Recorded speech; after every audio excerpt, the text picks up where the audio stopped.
Welcome to the module on Introduction to Computer Networks. This is the first module of this course.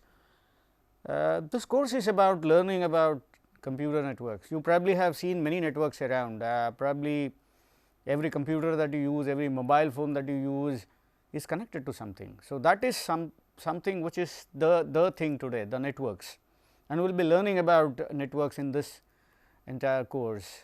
We will be learning about, in fact, the word that we use conventionally is computer networks, but the network contain many other things than the computers themselves. So, we will be discussing about all of them. In fact, the entire course is about what these networks are, what are the components, how this the thing that the services that we take from the networks happen.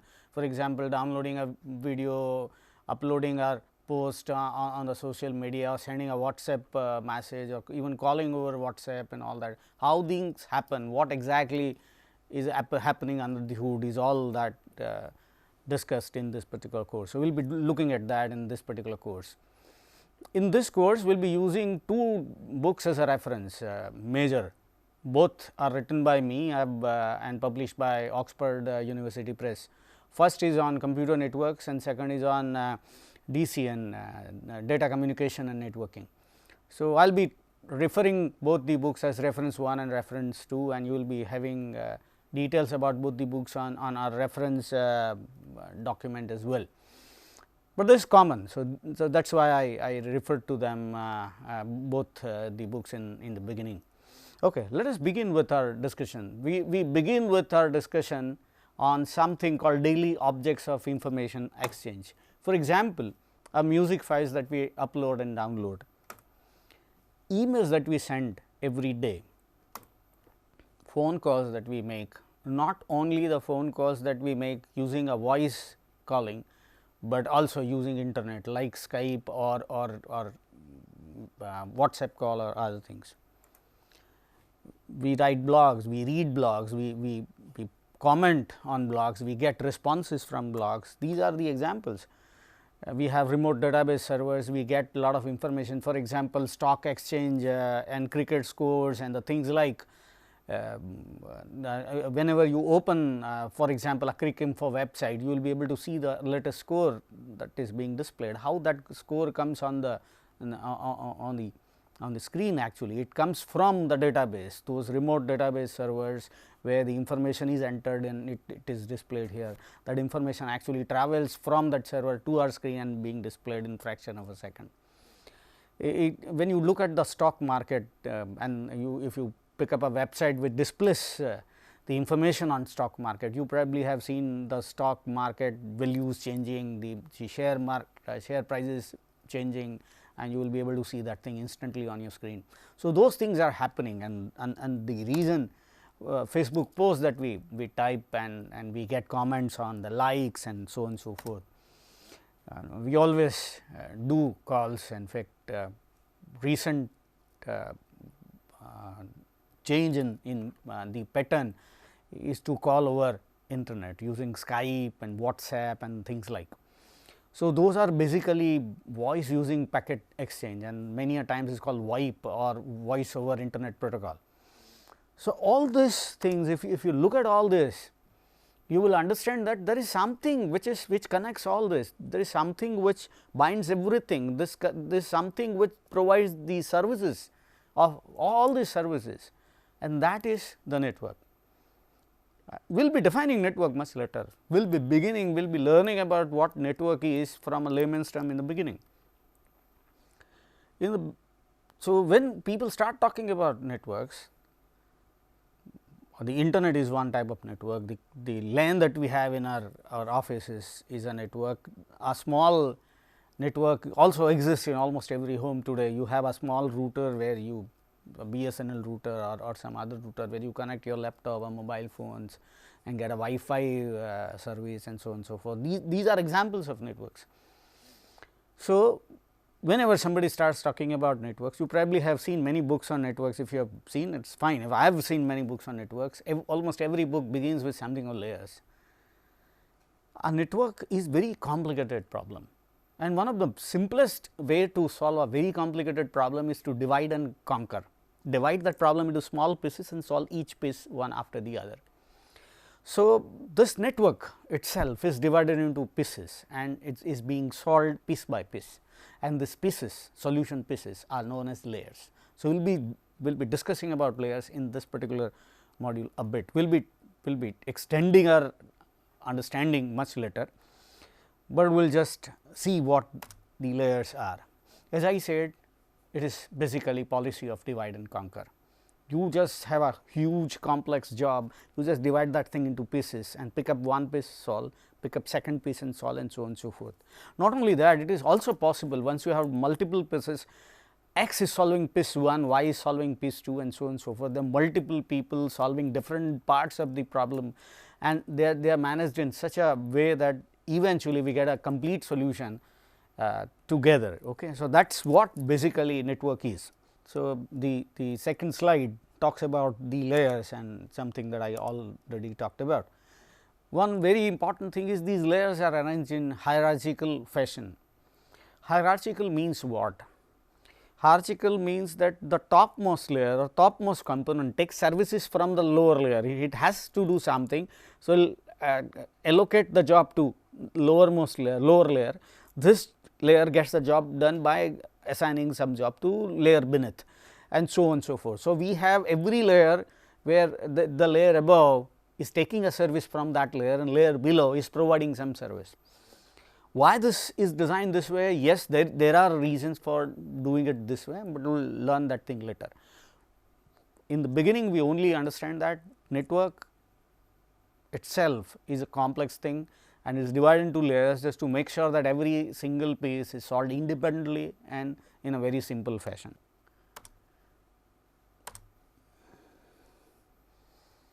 Okay. Every component is very clearly defined. For example, in our TCP IP model that all networks use, we have something called a network card. Okay. An Ethernet card is an example, or even a wireless card, and today is the case that most of the computers come with the internet connection built in. So, you do not require physical cards now, it is part of the motherboard. But anyway, so those things are examples of the lowermost two layers called physical and data link. We will learn about them later. But this is first layer, and top of which there is something called a network layer or IP layer.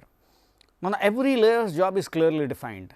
What Ethernet has to do, Ethernet card has to do, it has to send a signal to the other end. Whenever it has to send something, it will send that thing in form of a signal. So, that is the job of the physical layer. Something which runs on top of it is called a data link layer. The job of data link layer is to convert the information coming from up into something called frames, a kind of data unit, and send it across using the physical layer, so on and so forth. So, every layer point is every layer, and we will be learning about the job of every layer in much more detail. Every layer point is every layer has a typical job to do, which is very clearly defined. Everyone knows exactly what is to be done. Now, why so? Why that is done? Because it becomes very easy for us to replace. Long back, we used to use something called IP version 4, and that is the network layer. Network layer is one of the layers, is one of the components of internet, and we used to work. Now, you are still using the same browser, you are using the same web server, you are using the same file transfer protocol FTP, and you using the same Facebook post and all that, probably without really knowing that IP version 4 is replaced by something called IP version 6 in most of the computers today. We do not really know.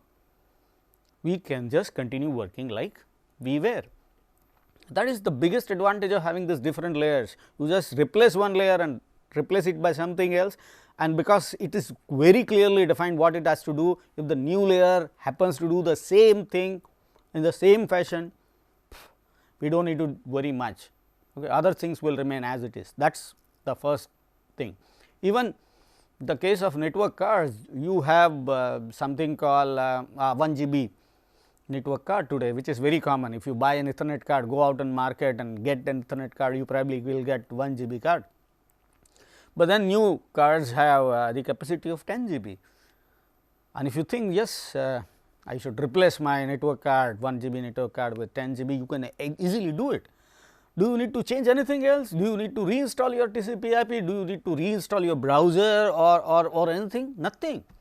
As I said, it is easier to replace. You can just take an old Ethernet card out and insert a new one, and it just starts functioning faster, or replace a wireless card with a new wireless card, it just functions. So, that is the power of having layers. So, independent layers, when you can replace one layer by the other, that is the power.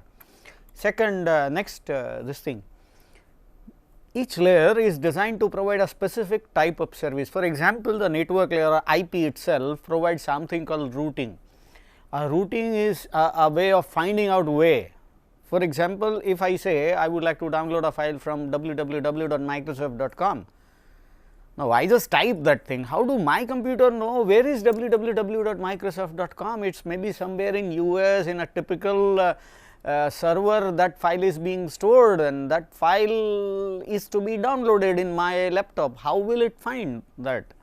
So, that process is called routing. We will be having a long discussion on how this process happens. It happens differently in a wired network and a wireless network. We will be talking about that. We have some modules reserved for this thing. Anyway, so this job of a network layer is to find the route, and that is it. It has to find the route and it has to send the packet on that route. That is all. That is the service that will provide. An Ethernet card's job is to just get the data, construct a frame, send it across, and the receiver's Ethernet, what will it do? Will just get that thing, get those bits, collect that thing into a frame, and then pass it up. So, every layer has something, some typical set of services, and they will have to do it, and they will have to execute those services. So, that is the job of every layer. We will be talking about each layer in little more detail soon, and they independently evolve. I am working on, for example, I run a company which produces Ethernet cards. I will continue getting higher and higher end Ethernet cards. I do not need to worry about how people write their clients and people write their servers and so on and so forth. If I am developing a website, I am only concentrating on developing a website. I am not concerned about Ethernet cards or other things. If I am working on the middle part, the TCP and IP and those things, those layers which work in between, I am going to work on that only. I do not need to bother. If I have a new routing algorithm which finds the route in a faster and better way, I just do it. I just work on it. I just change it. I just improve it. I do not need to bother about how the Ethernet cards move or how the websites change. I can only concentrate on the piece at hand, the component at hand. That is the power, and that helps the standardization process, because I only have to work on a single piece at a time. I can standardize that. Standardize means if I build an Ethernet card and any computer, any make, Dell or some other computer, I can just insert that and it just work. That is standardization. I just write a client, I do not need to write the web server. Anybody writes web server, anybody writes client, and they can talk to each other. That is what the standard is. So, that standardization is possible at every layer, okay, and that is the power. Again, this is the advantage of having a layer. And once you change I have already told you that if you change a component, the other components are not affected. If I replace my Ethernet card, my browser and the TCP IP which is installed and all that are not going to change, they remain the same. That is one of the best things about these layers. And once you do that, the biggest advantage is that if you are a vendor and if you want to concentrate on something, for example, if you write clients for FTP or you write clients for something, you are into developing web servers, you do not need to bother about anything. You just do it in the best possible manner that you can and just compete with others. Okay, you can concentrate on that piece. That's something which enables competition and makes it evolve much faster. That's the reason why networks have evolved in a tremendous, they observe tremendous growth just because of this. But then layers are great, but then there are some downside. In this world, you will not find anything which has only advantages and no disadvantage, and network is not an exception. So, there are some downsides and let us look at them. Obviously, when you divide thing and solve independently, it works well for a big complex problem. But when the problem itself is very small, dividing that into pieces and again synchronizing actually adds lot of overhead, which overweighs the advantage that you have. So, for a very small problem, for a case like a small IoT device, we will be looking at IoT devices later in this particular course. In a small IoT device, we do not find layers of this type which you conventionally find in laptops and our mobile phones. The reason is just this, that this small thing, the small device, if you go for the conventional layers, is not going to afford, it is going to have performance degradation and all that. So, that is not done. Okay. Synchronizing and managing this component small pieces obviously adds an overhead, but in case of bigger jobs, it gives you lot of advantages which can overweigh the disadvantage, but when there is a small problem is the other way around. So, that is the point. And the other thing, if we have, for example, I have 5 layers, 5 different components, how fast will it work?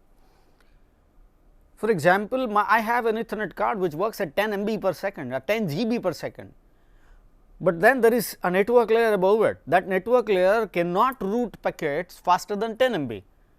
Now, you cannot this whatever speed the Ethernet card has, the actual processing speed cannot be faster than that network layer itself, because eventually the whole thing is to be done in a pipeline by all these layers, all these components.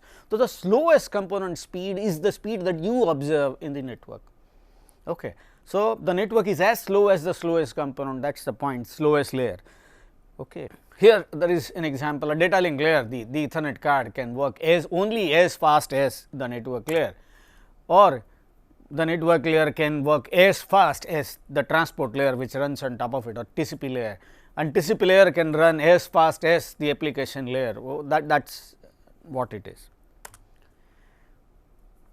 And when you have multi-layer architecture, you have 5 layers, conventional computer, conventional internet machines that we use, our laptops, desktops and mobile phones and all that, smartphones, they have 5 layers.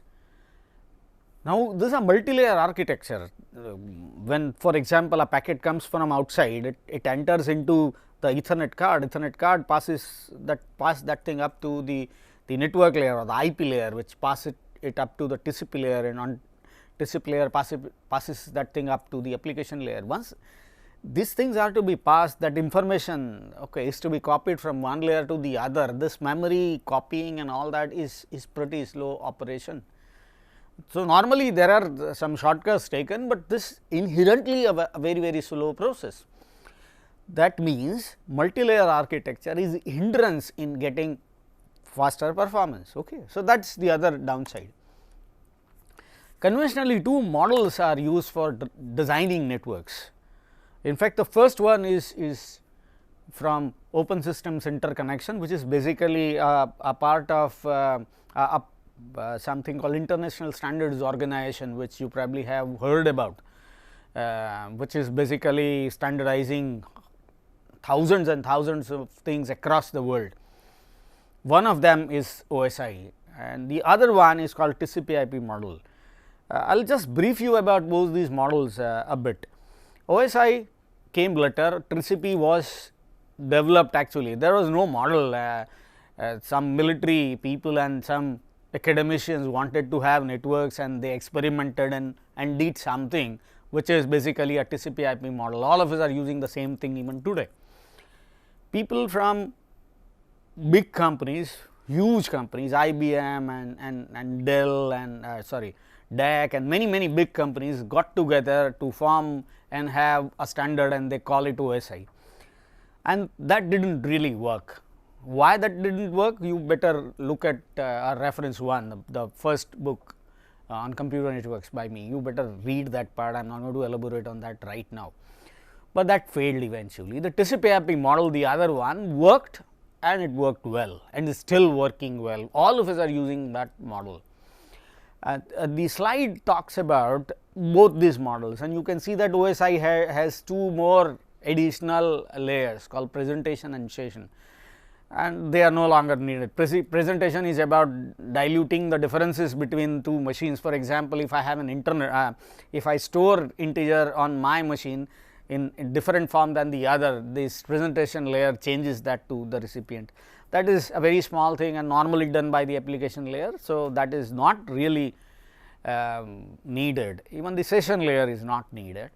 So, TCP IP has 5 layers. Okay. The topmost is application layer, then transport layer, network layer, data link layer and physical layer. We will be looking at all these layers in little more detail soon, and in fact, our entire course is based on these layers. We will be picking up each layer in turn, describe exactly what they are going to do, but here in this particular module we will be only looking at some idea about those modules, some bird's eye view kind of a vision about these layers. Okay. So, that is what we are going to do. Okay. Some differences are listed on the next slide, which anyway I talked about. So, I will just brush through them quickly. Second point, which is little something which I have not yet talked about. Delivery in OSI was connection oriented and the delivery in TCP IP is connectionless. That is something which is very critical difference, but we will talk about this little later. I will talk about the model which the TCP IP and current internet is using, and where I will talk about this connection, what is connection oriented, what is connectionless and why this, what is the difference between them. Basically, OSI was connection oriented and TCP IP was connectionless, is connectionless rather, for delivering a packet. I will just explain that by a simple this thing. Suppose if here are two entities and this entity wants to send a packet to this. In OSI model, before sending this entity will say, I would like to establish, I would like to send you something, are you ready? That person, the receiving entity would say yes, please send, and then it is sent. Okay, that is called connection oriented. In case of TCP IP, this does not follow, you just pump that thing in the network, hopefully it will reach at the other end. Okay. Connection oriented, you can take an analogy of a telephone. Okay. If you call somebody and just call him, you just dial a number, and the number, your mobile phone sends a request to the other end by ringing that thing over there, the recipient's phone, and when the person accepts your call, press that accept button, the connection is established and then you can talk, you cannot talk before. Connectionless is like an SMS, you just throw it, you just pass it on the network without really knowing whether the recipient exists or not, and it will just throws itself in the network. So, that is the difference. Okay. And TCP IP had one more thing very critical, that it provides a choice. For example, if I want to run an application, I have two choices, one is to run TCP beneath or run UDP beneath, and what is the difference? We will see that difference later, but here I have a choice. If I have an application, if I am developing an application, I can run it on top of TCP, I can run it on top of UDP. I had that choice, I have that choice with TCP, I have not had any choice when I use the OSI model. So, that was it. And TCP actually is a kind of a retrofit, people did it and now you want to present it, you just structure it and show that thing as a model. It is very similar to students doing the project first and then writing the diagrams, these analysis diagrams and all that later. It is basically a retrofit. The same thing is happening here. Okay, there are two things. When two entities talk to each other, for example, an application layer of one is talking to the application layer of the other, okay, that is known as protocol. But when an application layer of one entity is talking to the transport layer of the same entity, some authors call it interface, some others call it protocol, okay, but that is not very important and will not elaborate that further. Okay. The internet provide two options, as I said. If you use TCP, it is called connection oriented service over connectionless delivery system. I will talk about that in little more detail soon. And if you use UDP, it will provide connectionless service on top of connectionless delivery mechanism. Okay. Okay. Now, you can look at this figure on the screen. You can see that there is a sender and there is a receiver. It begins with sender establishing a connection with the receiver, and then sender this TCP is a transport layer. If you remember that model, if you then there is an application layer under which you have a transport layer, the TCP layer, under which we have an IP layer. So, the TCP, remember I told you that a layer always uses a service from beneath. So, TCP layer taking a service of IP is shown here. TCP provides connection oriented service. For what does that mean? The application, for example, if you have written a client or if you are using an FTP client and you are talking to an FTP server, you just say get and put and you get that service. You feel that you are talking to web server directly. You get that feel because the TCP provides that kind of service to you. But then TCP will provide that service based on some routing process which provides by that job is provided by IP. What IP does, in fact, when I say that I just say www.microsoft.com or I say and I type and I get the Microsoft homepage. It's like my browser is talking to the Microsoft web page directly. It is not. In fact, there are many routers in between, and my IP actually find that path through different routers. The devices are called routers which route my packet to Microsoft. So, that actually is done like that. You can see that the third one, the first line senders, receiver, TCP is communicating to each other, and there is this process is called connection establishment process. Now, when the data transfer part starts, okay, and it terminates, the data transfer actually happens like this. The sender sends to the first router, router 1, then router 2, and then if I have only 2 routers in between, this is the case where I have only 2 routers in between, then it will reach to the receiver. If I have 5 routers, it is going to be a 5 hop communication process, where sender to first router to second, second to third, and so on. Okay. So, this is basically a hop by hop communication process done by IP and done in connectionless manner. What does that mean? That will not establish connection. In case of sender, TCP will send a request, only when the recipient accept will process, but then this process is modeled at the lower layer, the IP layer, in hop by hop delivery. Now, this can be let us take an analogy. For example, suppose if you want to send your friend a document, some document, what you do? You have 5 employees. So, you can send one employee, say that ask your friend whether he is ready to accept the document. When you send your employee there, will pass that message, he will recipient send one more employee telling it yes, accept, I will accept it. Okay. So, that is connection establishment. Now, the data transfer, you send the first part of the document by next employee, then the second part by the next employee, and so on. Okay. And that is you will be sending in the pieces. Okay. So, you are taking the help of your employees and sending it. Same way TCP is taking the help of IP packets to send that data across. Okay. So, that is exactly is happening, but then this is connection oriented service. For the sender or the client, the connection is there on. Okay. So, service that is provided to the application is connection oriented, but it runs on something which is connectionless. Okay. So, that is why this is called connection oriented service over connectionless delivery system. We will be concentrating on this particular aspect for a very long period. We will be talking about all these layers, we will be stressing on this again and again. We start talking about each layer and the other information in detail. Let us have little more information about each layers. We will begin with the first lowermost layer called physical layer. Now, physical layer is like a truck driver which carries thing from one end to the other. In reference 1, you will find a complete analogy. I am not describing that analogy in this module.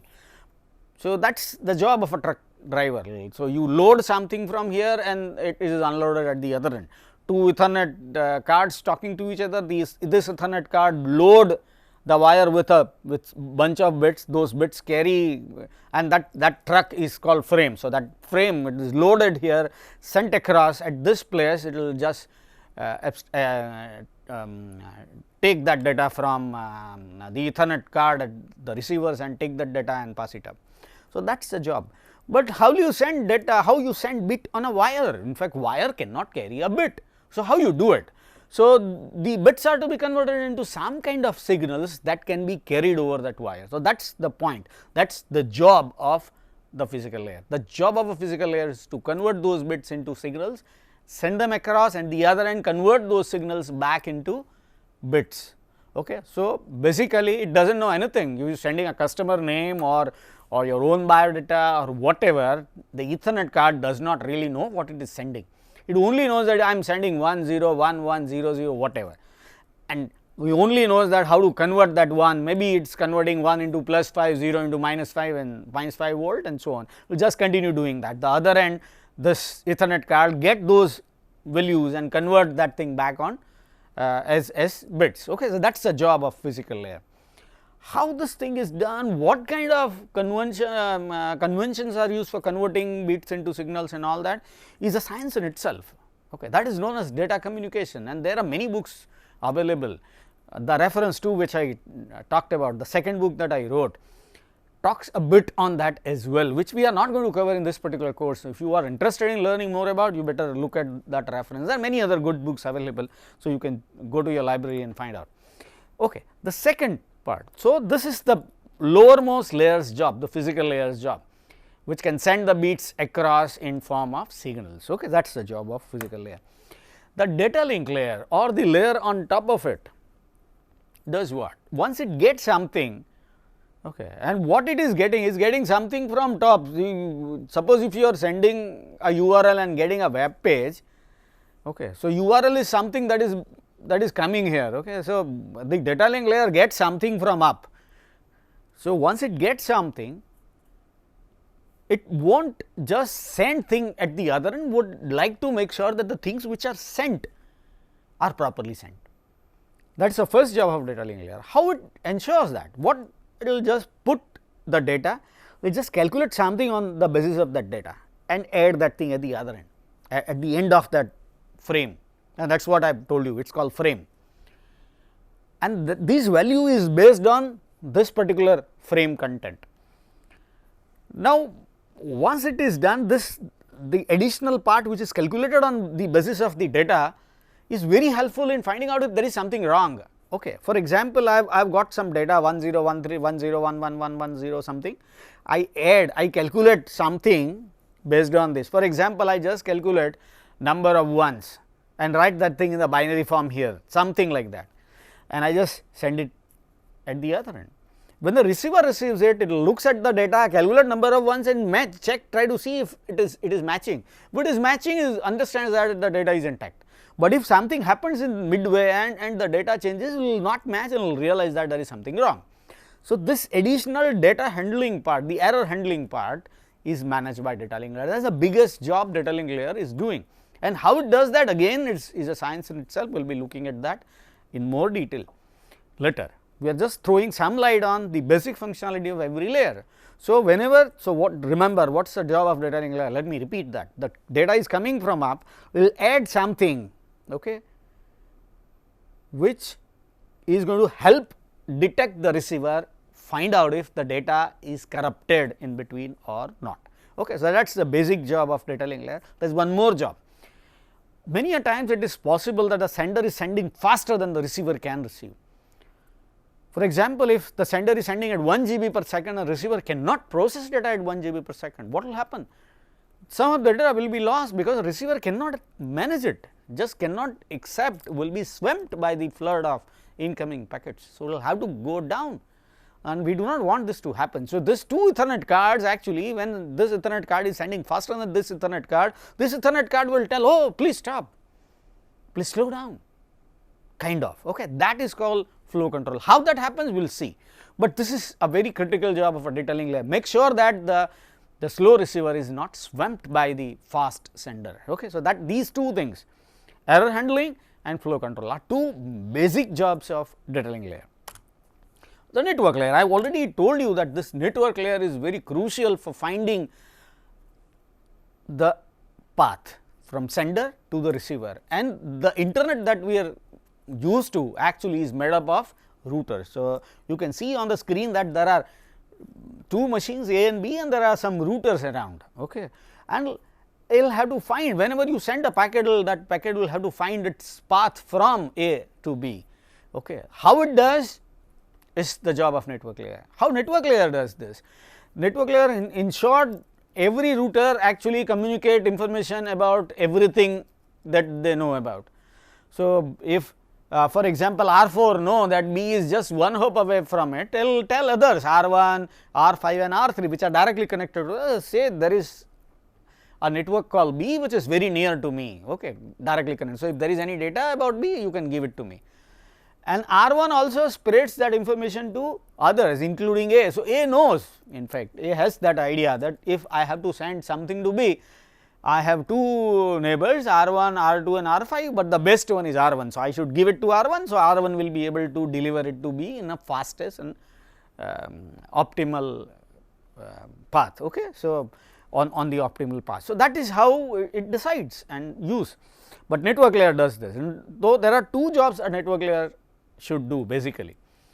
Routing, the word which I used often, and that is the reason of naming this device as a router, is learning about the entire topology, who is sitting where, who is where, okay. Once you know who is where, you will be able to find out that, oh, if the destination is X, this is the way, if the destination is Y, that is the way, and so on and so forth. So, that is the first thing which network layer is supposed to do. The second thing which network layer is supposed to do is called forwarding.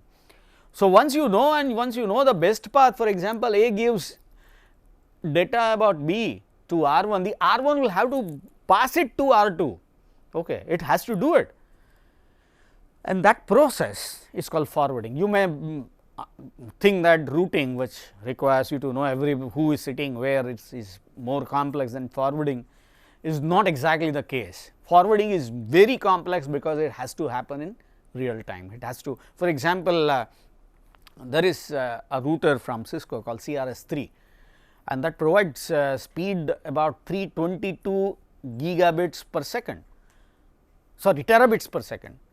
That speed, it is so difficult for a packet to be processed, okay. You won't have time, you do not really have time to do it, a single packet to be done in very small fraction of time. So, how do you do it? You will have to do it pretty fast, and that is the reason why that forwarding process is pretty complicated, okay. However, we will be talking about that a little later. Okay. How network layer functions? The transport layer gives network layer something. What network layer does, it gets a transport layer data unit is known as a segment, and once that transport layer unit gives a segment to network layer will add its own header. For example, the transport layer would say that I would like to connect to Microsoft.com. Now, this router knows that if I want to send this data to Microsoft.com, then the next router is one called R5 which is there in Delhi, for example, or R7 which is there in Mumbai, or R25 which is there in Bangalore. So, I know that. So, I will decide that it is R1 or R2 or whatever. So, I have to decide that, and then I will have to proceed further. So, that is the job of the network layer. So, transport layer gives me something, I will process and then send it further. So, that process is shown. Not only that, you can see that it adds some header. Every layer adds some header. Transport layer adds some header, data link layer also adds some header, every layer had some header, okay. And why? Because they process independently, without the headers they will not be in a position to process. For example, why network layer requires header? I am sending something, for example, the user has typed URL, the URL transport layer takes that URL and give it to the network layer. Now, that URL is to be sent to some place. Now, which place? How do I know? When I am passing it to next router, that router should also know.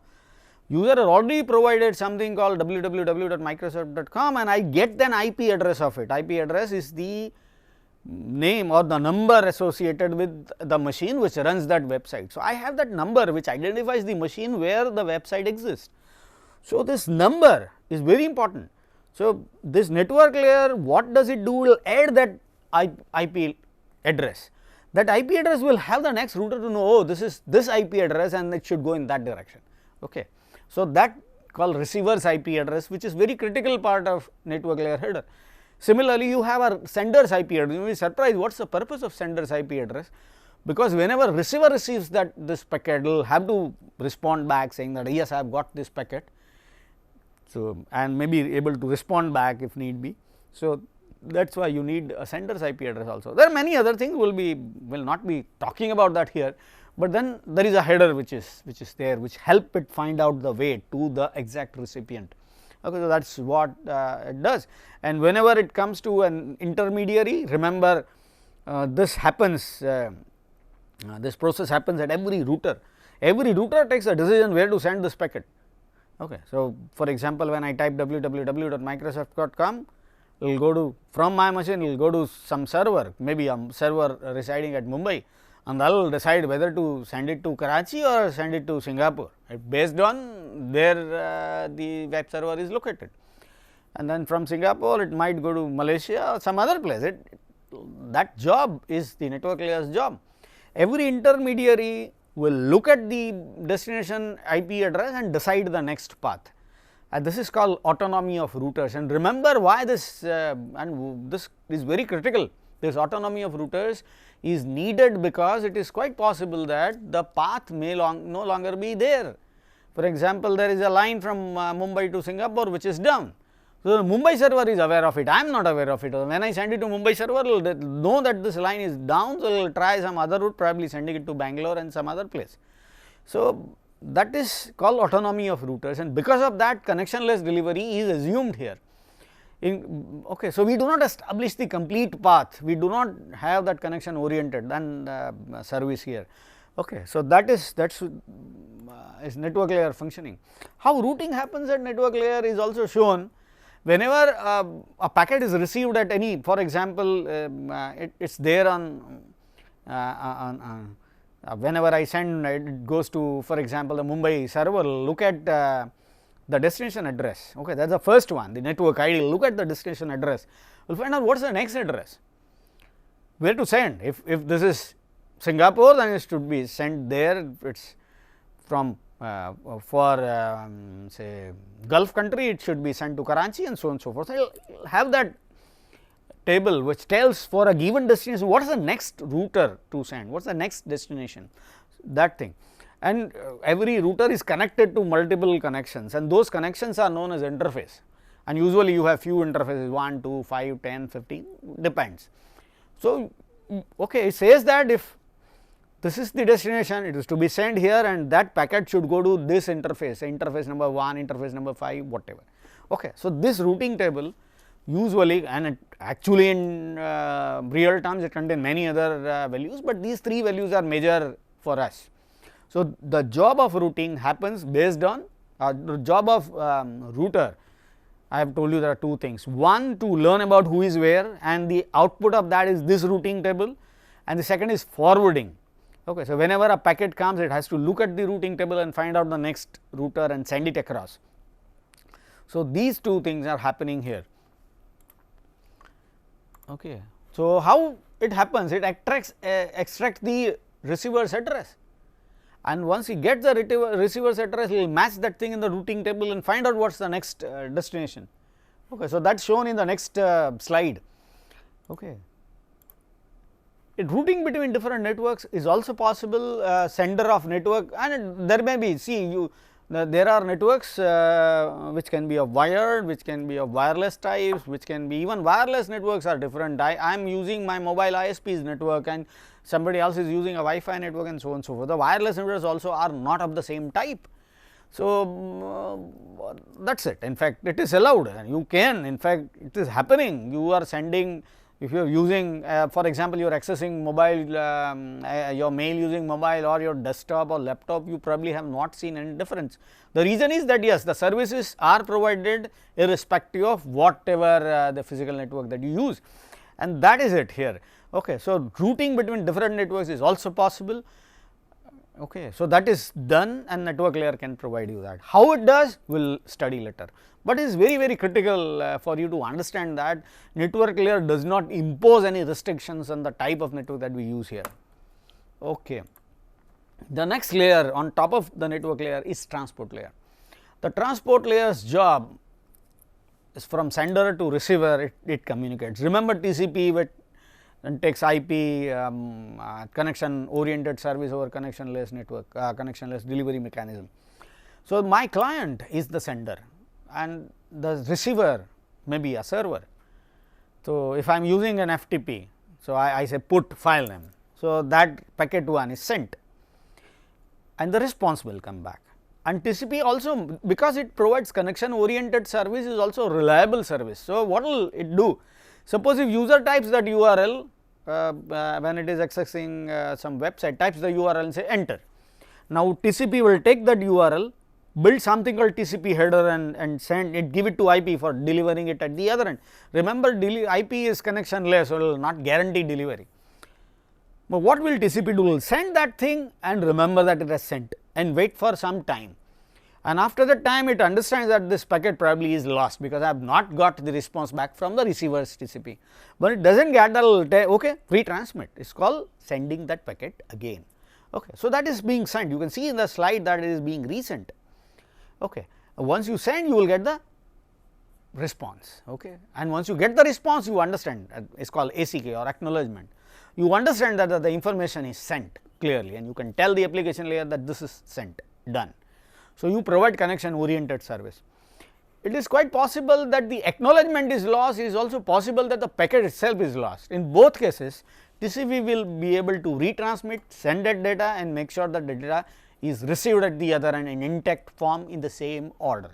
Okay. And we will see how TCP does when we look at TCP during our module number 24, 25 and 26. We will be looking at how TCP does all this.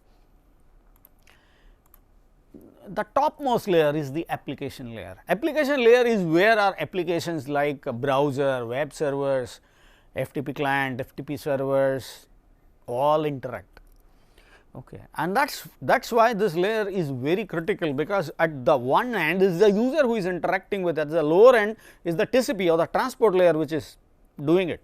So, when the user provides some command, for example, if you type ls, if you are running a telnet client, that ls is accepted at the application layer, and this application layer gives that ls to the transport layer of the TCP, and TCP establishes connection, send that thing to the recipient telnet server, that ls. That recipient server generates that response. Ls obviously is listing the file. So, it will populate that thing and send it across. The TCP here will give it to the application layer and you get that list of files. Well, this is what is the job of an application layer, and the transport layer provides this, and application layer happens in many phases. In application layer you can have a GUI, you can even have a command line interface or menu driven interface or many interfaces. You can even have an API. So, you do not need to actually type any command, the program that you run sends a command, sends a file, receives that file. For example, if you are using some mobile app, okay, and mobile app, you for example LinkedIn app or Facebook or something, you just type that post and send.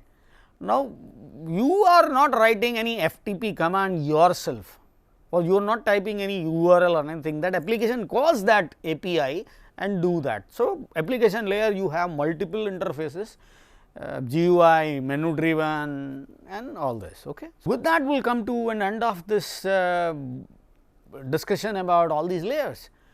What we have seen? We have seen, in fact, let me talk about everything in the inverse manner. Applications provide something and they expect application residing on some other computer to respond back. The network provides that service. And when the application, for example, I am writing a FTP client, I have written an FTP client which provides a command to that application layer. That command translates into a TCP segment. Okay. Every layer is given a different name. So, this TCP segment receives that thing, it gives it to the network layer finds the way to it and then pass it on to the data link layer, and the physical layer will transfer that URL in form of some signals across to the next immediate router. Next immediate router will find the way to next immediate router, eventually reach to the other end, and the other end the physical layer accepts that it passes to data link layer. Data link layer's job is to figure out whether the data is received intact or not. If it is received intact, it will give it to network layer, will pass on to the transport layer, and transport layer sends back the acknowledgement. So, the other end transport layer understands that my URL is received properly. The applicant, then these receivers transport layer pass it on to the application layer. The application layer looks at that command, generates a response, pass it back to this transport layer, and it will come back, and the same fashion comes back, and you will be able to see it on your screen. So, that is how all these layers work. Okay. So, this is what we have seen in this particular module. We have seen an overall bird's eye view of what a network is. Probably there are many things that you probably have not very clear at this point of time. And you may ask why the first module is devised, it talks about everything about networks. Well, there is a reason. Every class has a few students who are called global learners, and they will not be able to learn if you do not get this bird's eye view. So, for them this is essential, but for others, if you have this bird's eye view, it becomes easier for you to look at the pieces later, and you will be able to relate these pieces much easier, much better way, because if I start talking about physical layer, you know exactly where it stands and how it relates to the other, you will be able to understand it easily. Okay, so that is the reason why we have gone for this approach.